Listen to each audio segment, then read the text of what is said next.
जब तुम भगवत मुखी होके साधना की गहराई में उतरते हो, वैदिक आचरण से युक्त होकर जब तुम्हारी सुरति अंतर की ध्वनि सुनती है तो तुम्हारी यात्रा भीतर की हो जाती है। भीतर की यात्रा, भीतर की आवाज जो है वो मायामय नहीं है। भीतर की जो आवाज है वो ब्रह्ममय है। वो आवाज आत्मा से निकलकर प्रवाहित होती ही रहती है और उस आत्मा में परमात्मा से वो ध्वनि आती है। उसी को सुरति शब्द कहते हैं, यानी आत्मा की ध्वनि। सुरति कहते हैं आत्मा को, शब्द आत्मा की ध्वनि। जब गुरु कृपा होता है, महापुरुष की कृपा से, उनकी तपोबल से हमारी बाहर विचरण करती हुई मन को, चित्तवृत्ति को पकड़कर वो अंतर्मुख कर देते हैं। जब चित्तवृत्ति अंतर्मुख हो जाती है तो बाहर की ध्वनि मंद पड़ जाता है।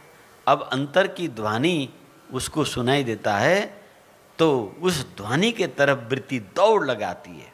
बाहर की ध्वनि भ्रमयुक्त है, छलावा है, सुनने में सुखद प्रतीत होता है परंतु दुखों की कारण है। भीतर की ध्वनि मधुराति मधुर है, आनंदातीत आनंद है और वो सत्य है, वही ब्रह्मनाद है, वो ब्रह्म से प्रस्फुटित होकर आया है। तो चित्तवृत्ति जब उसके ओर दौड़ता है तो संस्कारों को धीरे धीरे सब डिलीट होने लग जाता है।